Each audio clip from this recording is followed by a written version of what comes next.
بسم اللہ الرحمن الرحیم۔ شروع کرتی ہوں اللہ کے نام سے جو نہایت مہربان اور رحم فرمانے والا ہے۔ فروع دین یعنی دین کی شاخیں۔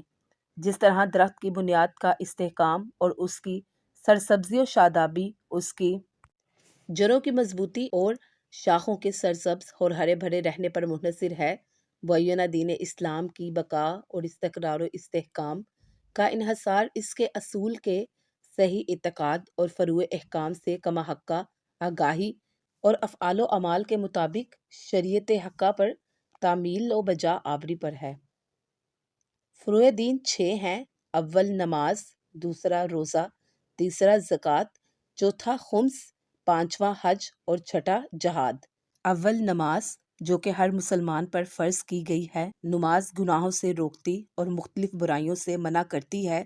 سجدے کا فلسفہ غرور و تکبر، خود خوابی اور سرکشی کو خود سے دور کرنا اور خدائے وحدہ لا شریک کی یاد میں مصروف رہنا ہے۔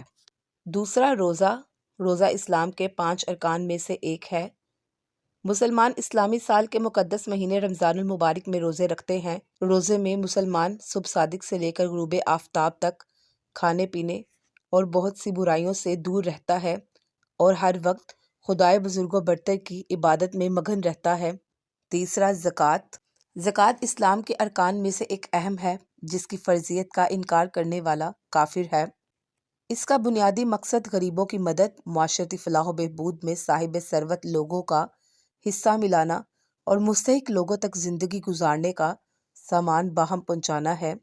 دینی اصطلاح میں زکوٰۃ ایسی مالی عبادت ہے جو ہر صاحب نصاب مسلمان پر اپنے مال کا 40واں حصہ نکالنا فرض ہے اور اسے نادار، غریب، یتیم اور مستحقین کو ادا کیا جائے۔ چوتھا خمس اور زکوٰۃ میں فرق پایا جاتا ہے اور وہ یہ ہے کہ زکوٰۃ ایک ایسا ٹیکس ہے جو دراصل اسلامی معاشرے کے عام اموال سے متعلق ہے، لہٰذا اس کو معمولاً اسی سلسلے میں خرچ کیا جاتا ہے، لیکن خمس ایک ایسا ٹیکس ہے جو اہل بیت علیہ الصلاۃ والسلام کی مرضی سے خرچ ہو سکتا ہے۔ پانچواں حج اسلام کے عملی عبادات میں سے ایک واجب عبادت ہے جس کے معنی ذی الحج کے مہینے میں مکہ جا کر خانہ کعبہ کی زیارت اور اس سے متعلق مخصوص اعمال کو انجام دینا ہے۔ حج کا اجتماع مسلمانوں کا سب سے بڑا اجتماع ہے جس میں مسلمانوں کے تمام فرقوں کے لوگ مکہ میں جمع ہو کر اکٹھے حج کے اعمال بجا لاتے ہیں۔ چھٹا جہاد اسلامی تعلیمات میں اللہ تعالیٰ کی راہ میں اپنی جان اور تمام موجود انسانی توانائیوں سے کوشش کرنے کو کہا جاتا ہے جو فداکاری کے ساتھ ہمراہ ہوں۔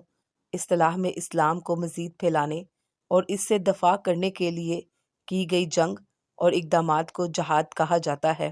قرآن کریم کی آیات کے مطابق جو لوگ اللہ تعالیٰ کی راہ میں اپنی جان اور مال کو فدا کرتے ہیں ان کا مقام اللہ تعالیٰ کے ہاں دوسرے مسلمانوں کی نسبت اونچا ہے اور اللہ تعالیٰ نے ان کو جنت اور شہادت کے مخصوص مقام کی بشارت دی ہے۔